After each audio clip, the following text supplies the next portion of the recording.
தமிழக வெற்றி கழகம் ஆட்சி அமைஞ்சதுல இருந்தே சரி, அந்த கட்சியோட எம்எல்ஏக்களும் சரி, மினிஸ்டர்களும் சரி, நிறைய கள ஆய்வுகளை மேற்கொண்டு வராங்க. ஆனா இந்த கள ஆய்வுகள் சில நெட்டிசன்களுக்கு வந்து இது மாற்றம்லாம் கிடையாதுன்னு சொல்லி விமர்சிச்சுட்டு வராங்க. ஏன் விமர்சனம் பண்றாங்க, ஏன் அந்த சில நெட்டிசன்களுக்கு வந்து இந்த மாற்றம் ஏற்புடையதா இல்லைன்னு சொல்லி வீடியோல கடைசியில சொல்லியிருக்கேன். வீடியோ ஸ்கிப் பண்ணாம முழுசா பாருங்க. அதாவது நம்ம தமிழக வெற்றி கழகம் ஆட்சி அமைஞ்சதுல இருந்து கனிம வளங்களை பாதுகாக்கிறது, பல குவாரிகளை மூடப்பட்டிருக்கு.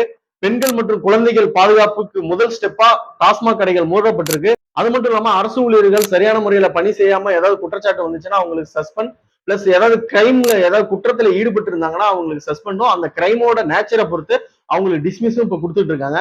அது மட்டும் இல்லாம மாண்புமிகு அமைச்சர் ஆனந்த் அவர்கள் என்ன சொல்லியிருக்காங்கன்னா, கிராமப்புற பஞ்சாயத்துல இருக்கவங்களுக்கு நல்லாவே தெரியும், ஒரு வேலை செஞ்சிருக்கவே மாட்டாங்க. அதாவது இந்த இடத்துல பைப் லைன் போடணும், ஆனா பைப் லைன் போட்டிருக்க மாட்டாங்க.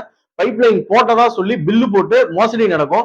இப்போ அதுக்கு செக் வச்சிருக்காங்க. என்னன்னு சொல்லி பாத்தீங்கன்னா, இப்ப பைப் லைன் போட்டதா நீங்க சொல்லி பில் கேட்டீங்கன்னா, பைப் லைன் போட்டதை வீடியோ எடுத்து பென்டிரைவ்ல செட்டில் பண்ணாதான் பில்லை வந்து செட்டில் பண்ண சொல்லியிருக்காங்க. இதுவும் இவங்களுக்கு மாற்றமா தெரியாது. அதுக்கப்புறம் பாத்தீங்கன்னா, மாண்புமிகு அமைச்சர் ஆதவ் அர்ஜுனா அவங்க என்ன சொல்லியிருக்காங்கன்னா, எந்த ஒரு டெண்டருக்கும் கமிஷன் கொடுக்க கூடாதுன்னு சொல்லியிருப்பாங்க. இன்னைக்கு கூட ஒரு கான்ட்ராக்டர் பேட்டி கொடுத்தாரு. அதாவது முன்னாடி இருந்த ஆட்சியாளர்கள் மினிஸ்டருக்கு வந்து 10% கமிஷனும், எம்எல்ஏக்களுக்கு 4% கமிஷனும், அது மட்டும் இல்லாம கவுன்சிலருக்கு 1% கமிஷனும், அரசு அதிகாரிகளுக்கு சில பர்சன்டேஜ் கமிஷனும் போயிடும் அப்படின்னு சொல்லியிருப்பாங்க. இப்போ இந்த மாதிரியான கமிஷன்கள் கொடுக்க கூடாதுன்னு சொல்றது இவங்களுக்கு இது மாற்றமா தெரியாது. அது மட்டும் இல்லாம மாண்புமிகு முதலமைச்சர் சி ஜோசப் விஜய் அவர்கள் என்ன சொல்லியிருக்காங்கன்னா, ஊழல் முறைகேட்டில் ஈடுபடக்கூடிய அது அமைச்சரா இருந்தாலும் சரி, எம்எல்ஏவா இருந்தாலும் சரி, அந்த ஊழல் முறைகேட்டில் ஈடுபட்டு இருந்தாங்கன்னா அவங்களுக்கு அரசு பதவியும் கிடையாது, கட்சி பதவியும் கிடையாதுன்னு சொல்லியிருக்காங்க, எச்சரிக்கை கொடுத்திருக்காங்க. நான் வீடியோவோட தொடக்கத்துல சொன்ன மாதிரி ஏன் ஒரு சில நெட்டிசன்களுக்கு இது வந்து மாற்றமா தெரியல அப்படின்னா, இதுக்கு முன்னாடி ஒரு ஆட்சி இருந்துச்சு. அதாவது திமுக ஆட்சியில வந்து செந்தில் பாலாஜின்னு ஒரு மினிஸ்டர் இருந்தாரு. அந்த மினிஸ்டர் வந்து பண மோசடி வழக்குல வந்து இடி வந்து கைது பண்றாங்க. கைது பண்ணி சிறையில இருக்கும்போது இலாக்கா இல்லாத அமைச்சர், அதாவது டிபார்ட்மெண்ட் ஒதுக்கப்படாத அமைச்சராவே தொடர்ந்து இருந்தார். அதுக்கப்புறம் கோர்ட் சொன்னதுக்கு அப்புறம் அவருடைய அமைச்சர் பதவியை, அதாவது இலாக்கா இல்லாத அமைச்சர் பதவியை வந்து ராஜினாமா பண்றாங்க. அதுக்கப்புறம் அவருக்கு வந்து பெயில் கிடைக்குது. பெயில் கிடைச்சதுக்கு அப்புறம் ஜெயில இருந்து வெளியே வராரு.